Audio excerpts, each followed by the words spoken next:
Hi friends, இப்போ பார்த்தீங்கன்னா நம்ம ஏற்காடு ட்ரிப்பு கிளம்பிட்டோம். ஏர்லி மார்னிங் இப்போ மணி பார்த்தீங்கன்னா 5 மணி. காருக்கு டீசல் போட்டு வண்டிக்கும் பெட்ரோல் அடிச்சுட்டு இப்போது கிளம்பிட்டோம். நெக்ஸ்ட்டு பார்த்தீங்கன்னா இப்போ போகிற வழியில் கொஞ்சம் ரிலாக்ஸ் பண்ணிட்டு போகலான்னு ஒரு ஸ்பாட் இருந்தது, நல்லா இருந்துச்சு. அங்கே கொஞ்சம் நேரம் வண்டி நிறுத்திட்டு ரிலாக்ஸ் பண்ணிவிட்டு அதுக்கப்புறம் மறுபடியும் வண்டி எடுத்தோம். இப்போ பார்த்தீங்கன்னா நேர் சேலம் நோக்கி போயிட்டுருக்கோம். பவானி காவிரி ஆற்று பாலத்தில் போயிட்டுருக்கோம். நெக்ஸ்ட்டு அவ்வளோதான், சேலம் தாண்டி ஏற்காடு ஹில்ஸ் ஏறிட்டுருக்கோம். ஹில்ஸ் வியூ பாயிண்ட்லாம் சூப்பராக இருக்குது. இந்த வியூ பார்க்குறக்கே ரொம்ப சூப்பராக இருந்துச்சு. மேலேருந்து நம்ம சிட்டியை பார்க்குறக்கும் இந்த மவுண்டன் வியூஸ் பார்க்குறக்கும் வேறு லெவலாக இருக்குது.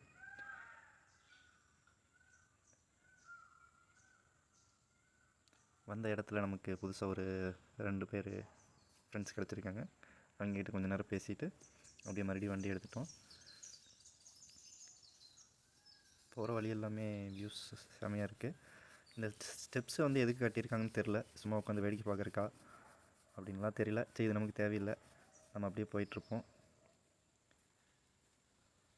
ஹேர்பின் பெண்டு ஸ்டார்ட் ஆயிடுச்சு, ஒரு 2வது பெண்டே வந்துடுச்சு, ஒன்றும் பிரச்சனை இல்லை, போயிட்டுருக்கோம். ஏற்காடு கிட்ட நெருங்கிட்டோம். ரொம்ப பனியாக இருக்குது, ஆனால் கூலிங் வந்து சொல்லிக்கிற அளவுக்கு இல்லை. ஏற்காடு ரீச் ஆனோடனையும் ஃபஸ்ட்டு லேக் இருந்துச்சு, இதை பார்த்துட்டு நெக்ஸ்ட் அடுத்தது அப்படியே ரூமுக்கு கிளம்பிட்டோம். ரூம் பார்த்திங்கன்னா தனியாக காட்டேஜ் எடுத்துருந்தோம், காட்டேஜில் ஒரு வீடு எடுத்துருந்தோம். வீடு நல்லா இருந்துச்சு. அப்புறம் நைட்டு கேம்ப் ஃபயர்லாம் போட்டு கொஞ்சம் நேரம் அப்படியே பார்ட்டி செலிப்ரேஷன் போயிட்டு இருந்தது. நைட் அதெல்லாம் முடிச்சுட்டு ரெஸ்ட் எடுத்துட்டோம். நெக்ஸ்ட் டே மார்னிங் வந்துட்டு ரூம்லேருந்து கிளம்பி கிளியூர் ஃபால்ஸ் போகலாம் அப்படின்னு சொல்லி போயிட்டுருக்கோம். அந்த ஃபால்ஸ் நல்லா இருக்குனாங்க. சரி, போகிற வழியில் இடம்லாம் ரொம்ப நல்லா இருந்துச்சு. சரி, அங்கே நம்ம வண்டி கொஞ்சம் நேரம் நிறுத்தி ரிலாக்ஸ் பண்ணிவிட்டு ஃபோட்டோ எடுத்துகிட்டு போகலாம் அப்படின்னு சொல்லி கொஞ்சம் நேரம் அங்கே டைம் ஸ்பெண்ட் பண்ணிட்டு ஃபோட்டோலாம் எடுத்தோம். இங்கே நாங்கள் தான் ட்ரிப் போனது. ஃபோட்டோ எடுத்துகிட்டு அப்படியே கிளம்பிட்டோம். நெக்ஸ்ட்டு ஃபால்ஸ் நோக்கி போயிட்டுருக்கோம். ரோடெல்லாம் சூப்பராக இருக்குது. முன்னாடி வீடியோ எடுத்துகிட்டே போயிட்டுருக்காங்க நம்ம பாய்ஸ். நல்லா பைக்லேயும் கார்லேயும் மாற்றி மாற்றி போகிறக்கும் ட்ரிப்பு நல்லா இருக்குது. அப்புறம் ட்ரிப்பு வந்த இடத்துல கார் பஞ்சர் ஆயிடுச்சு.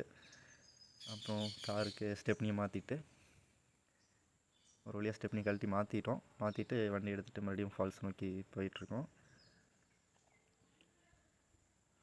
இந்த அக்கா வண்டி வர்றது தெரிஞ்ச வழி விடாமல் நிற்கிறாங்க. சரி, இருந்தாலும் பரவாயில்ல, நம்ம நின்று போய்க்கணும். வந்துட்டோம், கடையில் வந்துருச்சு. ஃபால்ஸ் பக்கத்தில் வந்துட்டோம். முன்னாடி பார்க்கிங், இங்கே வந்து 2 வீலர் பார்க்கிங். நம்ம இங்கே பார்க்கிங்க்கு கார் பார்க்கிங் என்ட்ரன்ஸ் டிக்கெட் வாங்கிட்டு நம்ம உள்ளே கொண்டு போய் கார் பார்க் பண்ணணும். நம்ம பாய்ஸ் வந்து இங்கே பைக்கு பார்க் பண்ணிடுவாங்க. அதுக்கப்புறம் நம்ம காரை பார்க்கிங் பண்ணிவிட்டு ஏரிக்கு வந்து அருவிக்கு நடந்து போகிற மாதிரி தான் இருக்கும். இதில் நம்ம நடந்து போயிட்டுருக்கோம். இதில் வந்து கீழே ஒரு 500 மீட்டர்ஸ் சம்திங் நடந்து போகணும். இதில் நம்ம அப்படியே தொடர்ந்து கீழே இறங்கி போனோம்னா ஃபால்ஸ் வந்துடும். எல்லாம் குளிச்சுட்டு மேலே வர்றாங்க. ஆனால் கொஞ்சம் ரொம்பவே அட்வென்ச்சராக தான் இருந்தது. கீழே இறங்குறக்குள்ளேயே ஃபால்ஸ் ஒரு வழியாக ரீச் ஆகிட்டோம். ஃபால்ஸ் பாருங்கள், நல்லாயிருக்கு. அருவி நல்லா சீறி பாஞ்சு கொட்டுது. அப்புறம் ஃபால்ஸ் வந்துட்டு நான் உங்களுக்கு இப்போ இந்த வியூஸில் பாருங்கள், ஃபால்ஸ் உங்களுக்கு சூப்பராக இருக்கும்.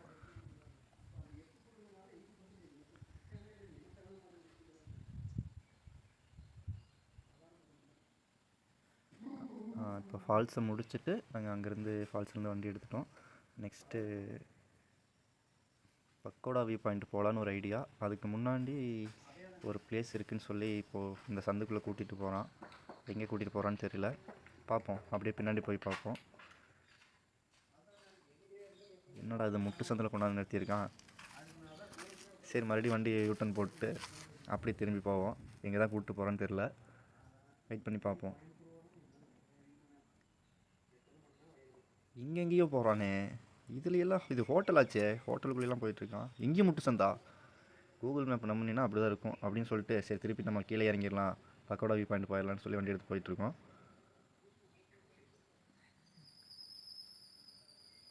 பக்கோடா வியூ பாயிண்ட்டு வந்து ரீச் ஆகிட்டோம்.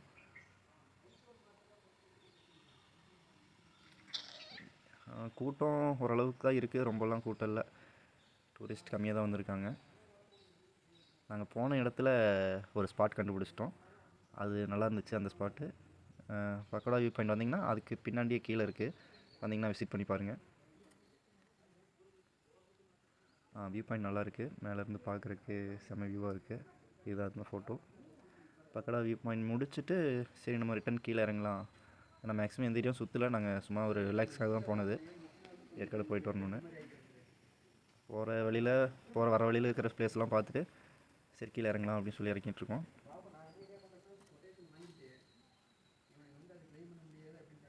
மேலே ஏறுறதோட இறங்கும்போது நல்லாவே இருக்குது, இன்னும் ஸ்பீடாக போகுது, நல்லா இருக்குது ரூட் எல்லாமே. திடீர்னு ஸ்லோ ஆகிடுச்சு நீங்கள் கேட்கக்கூடாது, அந்த கோயில் வந்தால சாமி கும்பிட்டுங்க எல்லோரும். ஓகே, ஒரு வழியாக நம்ம கீழே இறங்க போகிறோம், பக்கத்தில் வந்துட்டோம். இப்போ நான் எவ்வளோ நேரமாக கார்லேயே ட்ராவல் பண்ணி கொஞ்சம் டயர்டாக இருக்குது, அதனால் பைக்கில் வரலான்ட்டு இனி நான் அடுத்தது பைக்குக்கு சேஞ்ச் ஆயிடுவேன்.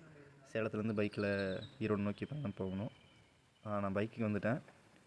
இனி கோ டு ஈரோடு ஸ்ட்ரெயிட்டாக, அவ்வளோதான், ட்ரிப்பு முடிஞ்சுது. இனி இதை முடிச்சுட்டு